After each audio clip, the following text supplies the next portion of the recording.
Morning बच्चों।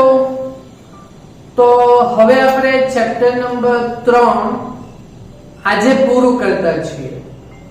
Potentiometer એનો એક જ દાખલો બાકી છે, તે છે સ્વાધ્યાયનો 22મો દાખલો। એ પૂરો થશે એટલે ભયો આ ચેપ્ટર હવે આપણું અહીંયા પૂરું થયું, બરાબર। તો આશા રાખું કે તમે આ ચેપ્ટર ને બરાબર એન્જોય કરેલું હશે, બરાબર ભણેલા હશે, તમને સમજ પડેલી હશે। આ બધી વસ્તુઓની આશાઓ સાથે આપણે આ પ્રકરણને પૂરું કરતા છે, બરાબર। ઓકે, તો સ્વાધ્યાયનો 22મો દાખલો પોટેન્શિયોમીટર માટે છે, જેમાં તમને આ પરિપથ પણ આપેલો છે અને સવાલ એ 5 સવાલ છે, 5 નહીં 6 સવાલ છે। કેટલા સવાલ છે? 6। પણ એમાં માત્ર પહેલો ગણવાનો છે, સવાલ 1। બાકીના બધા સવાલોના જવાબ માત્ર એક વાક્યમાં આપવાના છે, બરાબર। તો પોટેન્શિયોમીટર તમને ભણેલા જ છે તમે, તો એના આધારિત આપણે બીજા 5 સવાલોના તો જવાબ એક વાક્યમાં અપાઈ જ જશે, બરાબર। પોટેન્શિયોમીટર કેવું હોય તો એમ તાર હોય, આ તારના બે છેડા વચ્ચે આપણે કોષ જોડીએ તો એ જે કોષ હોય તે જે પરિપથમાં પ્રવાહ ચલાવે, હા ને, એટલે એ કોષને કહેવાય ચાલક કોષ। જો આ પરિપથ આપેલો છે, પરિપથ સમજો, આપેલું છે પણ સમજવાનું છે। તો આ A થી B સુધીનો આટલો આપણો પોટેન્શિયોમીટરનો તાર છે, બરાબર। એના બેઠા બે છેડા વચ્ચે આ કોષ જોડ્યો કે જેનો EMF, આ કોષનું EMF છે 2 વોલ્ટ અને 0.4 ઓહ્મ, બરાબર। આ કોષને કહેવાય ચાલક કોષ કે જે આ પરિપથમાં પ્રવાહને ચલાવે, બરાબર। ઓકે, હવે આપણે પોટેન્શિયોમીટરની મદદથી EMF શોધી શકાય, બરાબર। એટલે EMF ની સરખામણી કરી શકાય। તો આ પરિપથમાં શું કર્યું કે પછી પાછું એ બિંદુ ઉપરથી આપણે એક કોષ લેતા, તો જો એ બિંદુ ઉપરથી એક કોષ લીધું કે જેનો EMF કેટલો છે? 1.02 વોલ્ટનો છે, બરાબર। અને તેની સાથે એક અવરોધ મૂકી દીધેલો છે। જો આ અવરોધનું મૂલ્ય બહુ મોટું છે, કેટલા ઓહ્મ નથી, કિલો ઓહ્મમાં છે। કેટલા કિલો ઓહ્મમાં છે?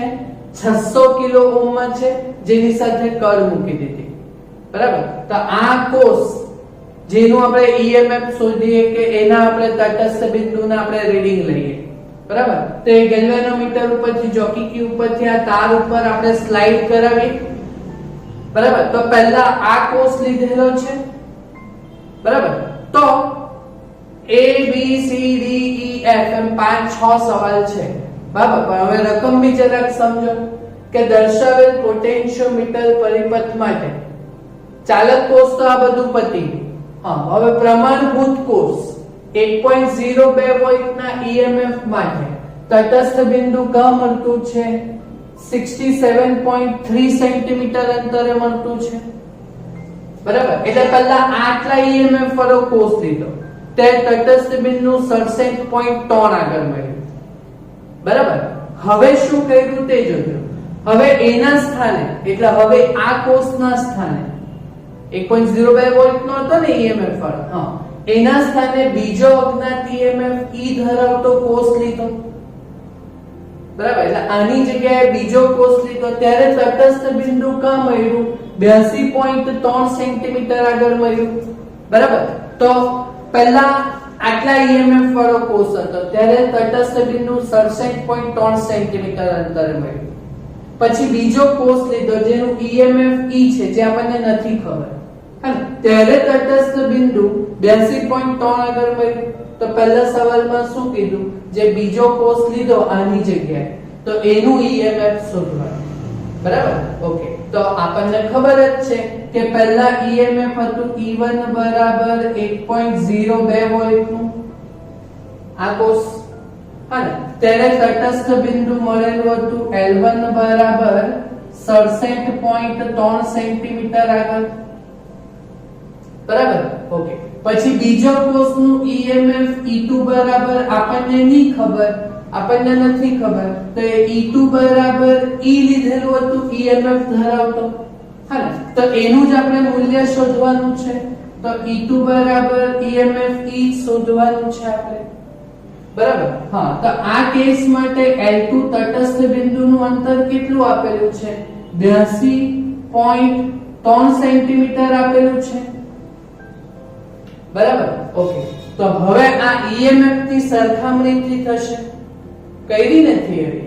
પછી એક દાખલો બી કર્યો કે, બરાબર ને, તો બોલો આના છેદમાં આ બરાબર આના છેદમાં, તો આપણે આ રીતે ઉલટું પણ લખી શકીએ. બોલો, માટે પોટેન્શિયોમીટર માટે E2 by E1 is equal to L2 by L1. Okay, ચાલો, તો E2 બરાબર તો E1 બરાબર આપણે વેલ્યુ કેટલી છે? 1.02 વોલ્ટ, બરાબર. અને L2 ની વેલ્યુ છે 82.3 અને L1 ની વેલ્યુ છે 67.3, બરાબર. તો EMF E બરાબર, બોલો હવે શું થશે? તો આ ભાગ્યા આ ગુણ્યા 1.02 ગુણાઈ જશે, બરાબર. તો બોલો તમારાથી જવાબ લવાશે? આનો જવાબ કેવી રીતે લાવશો? આ ભાગ્યા આ કરીને 1.02 ગુણી દેવાનું ને, તો આ જો તમે કરશો તો તમારો જવાબ આવશે 8.25 વોલ્ટ. બોલો સમજ પડી દાખલામાં? ક્લિયર? બસ બીજા બધા સવાલો તો એક એક વાક્યમાં આપવાના છે ને, એકદમ ઈઝી છે, બરાબર, કોઈ ભારી નથી, બરાબર. ચાલો, તો હવે સવાલ બીજો, આ 600 કિલો ઓહ્મનો મોટા અવરોધનો હેતુ શું? તો જો આ કેમ અવરોધ, અહીંયા અવરોધ 600 કિલો ઓહ્મનો બહુ મોટા મૂલ્યનો મૂકેલો છે, એ કેમ મૂકેલો હોય? તો આપણે જ્યારે અવરોધ ભણેલા ને, અવરોધ શબ્દ, હા ને, ત્યારે મેં તમને કીધેલું કે અવરોધનું મુખ્ય કામ શું? તો એ જે પરિપથ અવરોધમાંથી જ્યારે પ્રવાહ પસાર થાય ને, તો અવરોધ એટલે પ્રવાહને અટકાવે, એટલે નિયંત્રણમાં રાખે. અવરોધ એટલે જેટલો મોટા મૂલ્યનો અવરોધ હોય ને, હા ને, તો ઓહ્મનો નિયમ શું કે R બરાબર V by I, એટલે પ્રવાહનું મૂલ્ય ઓછું મળે. તો જેટલા મોટા મૂલ્યનો તમે આ અવરોધ રાખો ને, એટલો પ્રવાહ જરાક વધારે નિયંત્રણમાં રહે, હા ને, બરાબર. એટલે પ્રવાહ ઓછો થાય, હે ને, તો આપણને પરિપથમાં નુકસાન નહીં થાય. આ ગેલ્વેનોમીટર નામનું જે સાધન આવે ને, તે ચોથા ચેપ્ટરમાં આપણે ભણવાનું છે. એ ગેલ્વેનોમીટરને નુકસાન થતું બચાવી શકાય, હા ને. તો આપણે તો એક જ વાક્યમાં જવાબ લખવાનો કે 600 કિલો ઓહ્મના મોટા અવરોધનો હેતુ શું? તો 600 કિલો ઓહ્મના મોટા અવરોધને લીધે પરિપથમાં પ્રવાહ નિયંત્રણમાં રહે, એટલે પરિપથમાં પ્રવાહ ઓછો વહે, એટલે ગેલ્વેનોમીટરને નુકસાન થતું બચાવી શકાય, એટલે નુકસાન ન થાય. બોલો સમજ પડી? સવાલ બી સમજવાનું છે, બેઠું નથી લખવાનું. ક્લિયર? ઓકે, ચાલો પછી સવાલ સી, આ મોટા અવરોધથી, એટલે 600 કિલો ઓહ્મનો જે મોટો અવરોધ છે, એનાથી તટસ્થ બિંદુ ઉપર કોઈ અસર થશે? થશે? તો જો ને ભાઈ, આ તટસ્થ બિંદુ તો એ માત્ર કોષના EMF પર આધાર રાખે, અવરોધ ઉપર આધાર રાખતું નથી, બરાબર. અવરોધ તો એ માત્ર શું કરે? પરિપથના પ્રવાહને નિયંત્રણમાં રાખે, બરાબર. એટલે આ જવાબને આપણે લખવાનો હોય તો આ મોટા અવરોધથી તટસ્થ બિંદુ પર કોઈ અસર થશે નહીં, કારણ કે અવરોધનું કામ તો એ માત્ર પ્રવાહને શું કરવાનું છે? નિયંત્રણ કરવાનું છે. બોલો સમજ પડી? ક્લિયર? સવાલ સી. ઓકે, હવે સવાલ ડી, ચાલક કોષના આંતરિક અવરોધ. ભાઈ, ચાલક કોષ એટલે આ જે પરિપથમાં મેઇન પ્રવાહનું ફેરવવાવાળો તો આ છે, હા ને. આ એક મેઇન વસ્તુ છે કે ચાલક કોષનું EMF એ આ કોષના પ્રમાણભૂત કોષના EMF કરતા હંમેશા વધારે હોય તો જ પરિપથમાં પ્રવાહ અને તટસ્થ બિંદુ મળે. ખબર પડે? તો અહીંયા શું કીધું? આ ચાલક કોષના આંતરિક અવરોધ, આ ચાલક કોષના આંતરિક અવરોધ આપેલો છે ને 0.4. હા, તો તેનાથી તટસ્થ બિંદુ પર કઈ અસર થશે? થશે નહીં. તટસ્થ બિંદુ એટલે માત્ર કોષના EMF પર આધાર રાખે, અવરોધ પર આધાર રાખતું નથી. તો અહીંયા હા પાડવાની કે ના? ના. શું લખશું? ના. 2 વોલ્ટના ચાલક કોષના આંતરિક અવરોધથી તટસ્થ બિંદુ પર કોઈ અસર થશે નહીં. બોલો સમજ પડી? બધામાં ના ના પાડ્યા કરતા છે. બરાબર? ક્લિયર? હા ને? ચાલો સવાલ ઈ. જો ચાલક કોષનું EMF, જો ચાલક કોષનું EMF અત્યારે કેટલું છે? 2 વોલ્ટ. આ EMF 2 વોલ્ટને બદલે જો 1 વોલ્ટ હોત તો આ રીત કારગર નિવૃત્ત. અત્યારે જ મેં તમને કીધું કે આ ચાલક કોષનું EMF એ બીજા બધા પ્રમાણભૂત કોષ કરતા EMF કરતા હંમેશા શું હોવું જોઈએ? વધારે જ હોવું જોઈએ. બરાબર? જો 2 વોલ્ટ છે ને આ 1.02 વોલ્ટ છે, જો આ વધારે છે કે નહીં? આ ચાલક કોષનું EMF વધારે છે કે નહીં? બરાબર? આ ચાલક કોષ છે. આ કયો કોષ છે? ડ્રાઈવર સેલ, એટલે કે ચાલક કોષ. હા, તો આ ચાલક કોષનું EMF જો હવે 2 વોલ્ટની જગ્યાએ કેટલા વોલ્ટ લેવાનું કીધું? 1 વોલ્ટ હોત તો આ રીત કારગર નિવૃત્ત. હા ને? તો જો 1 વોલ્ટ હતે તો જોઈ લો આ પ્રમાણભૂત કોષનું EMF વધી જશે ચાલક કોષ કરતા. હા ને? તો પરિપથમાં પ્રવાહ જ નહીં વહેતે. તો જો પ્રવાહ જ નહીં વહેતે તો પછી આપણને આ પોટેન્શિયોમીટર તાર પર તટસ્થ બિંદુ મળત નહીં. ખ્યાલ આવે? હા ને? એટલે જો ચાલક કોષનું EMF એ હંમેશા પ્રમાણભૂત કોષના EMF કરતા શું હોવું જોઈએ? વધારે જ હોવું જોઈએ. તો જ આપણને તાર પર, પોટેન્શિયોમીટર તાર પર તટસ્થ બિંદુ મળે. બોલો સમજ પડી? એક એક વાક્યના જવાબ છે બધું ડિસ્કસ કરી ગયેલા છે આપણે પોટેન્શિયોમીટરની 3 કલાકની થિયરીમાં.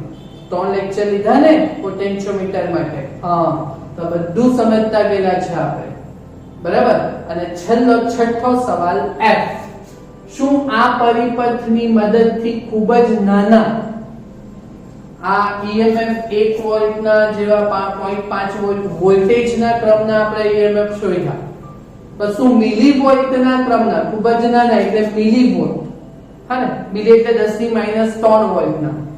હા, તો શોધવા માટે આ પરિપથ કામનો આવે? કામનો આવે? નહીં આવે. હા, આ પરિપથ એ આટલા નાના મિલીવોલ્ટના ક્રમના EMF શોધવા માટે કામ લાગે નહીં. આ પોટેન્શિયોમીટર પરિપથથી નાના મિલીવોલ્ટ ક્રમના EMF મળે નહીં. ના જ પાડવાની, કારગર ના નીવડે. હા ને? તો જો ના હોત, જો ના, તો પરિપથમાં તમારે શું ફેરફાર કરવાનો? તો એ સમજો.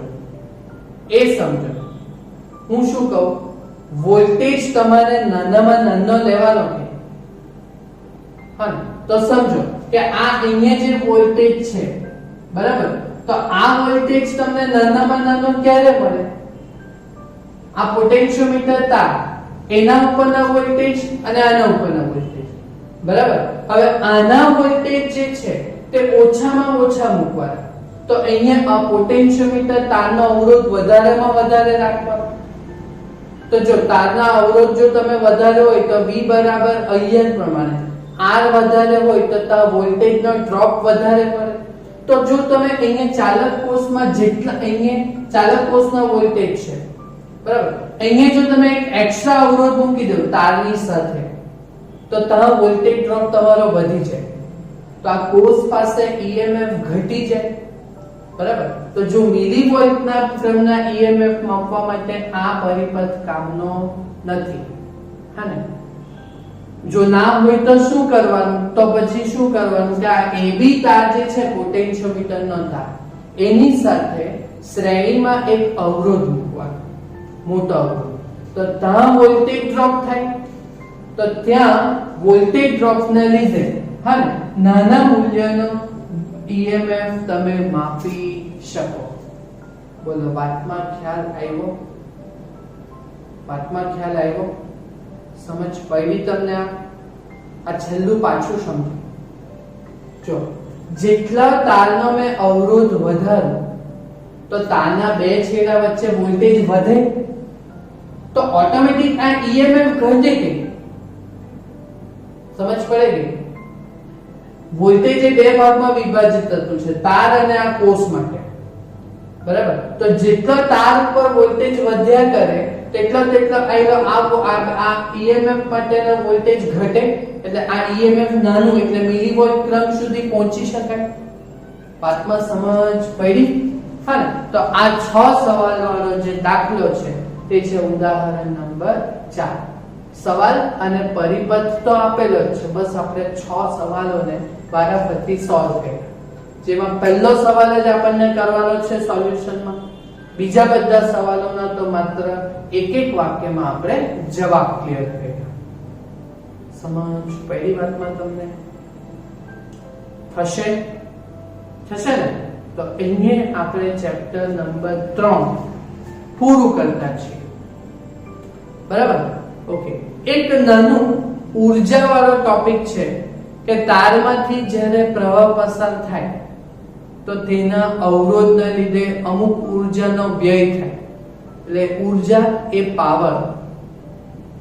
હા ને? તો એ એક નાનો ટોપિકને આપણે એક લેક્ચર માટે મૂકી દઈશું, એટલે 15-20 મિનિટ નાનું, બરાબર? ને એનો એકાદ MCQ સમજાવી દઉં, એટલે કદાચ એક કોન્સેપ્ટ નું કઈક MCQ આવે, બરાબર? તો એ તમને વાંધો નહીં આવશે, બરાબર? એ વચ્ચે મેં એક ટોપિક આ છોડેલો હતો, હા ને? તો એ એક લેક્ચર માટે આપણે પૂર્ણ કરી દઈશું. ઓકે, સમજ પડી? તો આટલું તમે કમ્પ્લીટ કરજો, હા ને? Thank you very much.